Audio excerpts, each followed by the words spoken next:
Asianista, welcome and mabuhay. I am Janina Vernal from section HN504P. Today I will be discussing the ROP, which is the reorder point, and EOQ, the economic order quantity. So let's begin with our learning outcomes. So first, compute the appropriate reorder point ROP considering demand during lead time and safety stock. Number 2, analyze inventory management problems and select suitable EOQ and ROP models to improve supply chain efficiency. Number 3, interpret the result of EOQ and ROP calculation to make informed decision about the ordering schedules and stock levels. So what is reorder point? The reorder point, ROP, is the inventory level at which a new order must be placed to replenish stock before it reaches zero, ensuring continuous operation and preventing stockouts. So this would help us or a company to prevent running out of stock and ensuring a smooth operation or ensuring a smooth production. So here is our formula. So reorder point, ROP, is equals to usage multiplied by the lead time plus safety stock. So usage here is how many stocks will use, and the lead time is how long it will arrive or how long it will be delivered. So the safety stock is extra inventory kept to cover unexpected demands or delays. So I have here an example how to determine the reorder point. So example, if the company's expected daily usage is 750 pieces of eggs, the anticipated delivery is 10 to 15 days. So when will the company place the order or the reorder point? So again, our formula, ROP is equals to usage multiplied by the lead time plus safety stock. So ROP is equals to 750 pieces of eggs, which is our usage, multiplied by 10 to 15 days, which is our lead time. So we were going to copy the usage, 750 pieces of eggs, multiplied by the 5-day delivery duration. So ROP is equals to 750 multiplied by 10 days plus 750 multiplied by the 5-day delivery time duration. So 750 times 10 days is equals to 7,500. So 750 times 5 is equals to 3,750. So we were going to add this too. So 7,500 plus 3,750 is equals to 11,250 of eggs. So this is our the reorder point, 11,250 of eggs. So therefore, the company should make the order when the level of inventory is 11,250 eggs. So the company will place order on November 4. Lead time is 10 to 15 days. Order will arrive on November 14. So 10 days time duration.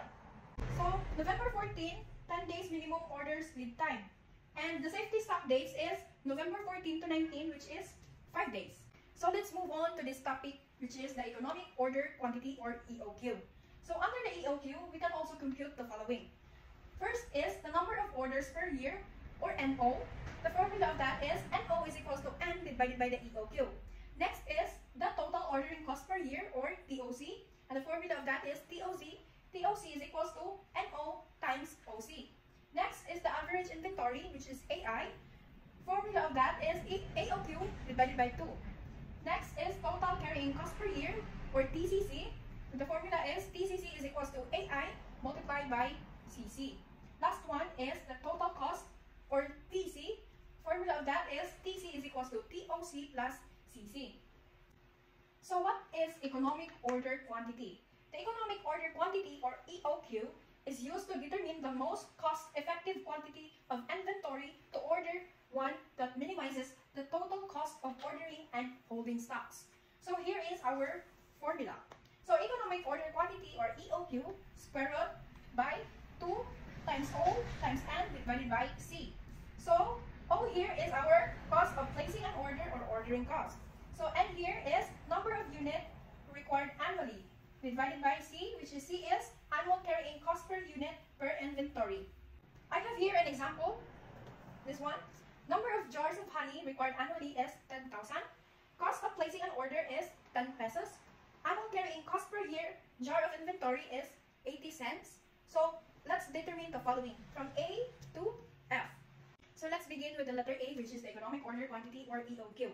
So our formula for that is EOQ is equals to square root of 2 times O times N divided by C. So EOQ is equals to square root of 2 times 10 pesos times 10,000 of jar divided by 80 cents. So first things first, we were going to multiply the 10 pesos and the 10,000 of jar. So the total of that is we were going to multiply it again by 2.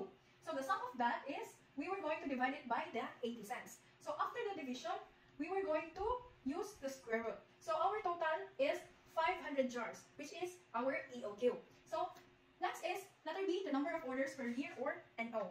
So our formula for that is NO is equals to N divided by the EOQ. So NO is equals to 10,000 of jars divided by 500 of jars. So our number of units per year is 20 orders. So next is total ordering cost per year, or TOC.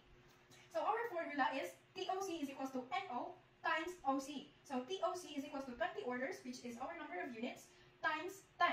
So our TOC, or total ordering cost per year, is 200 pesos. So next is the AI, or the average inventory.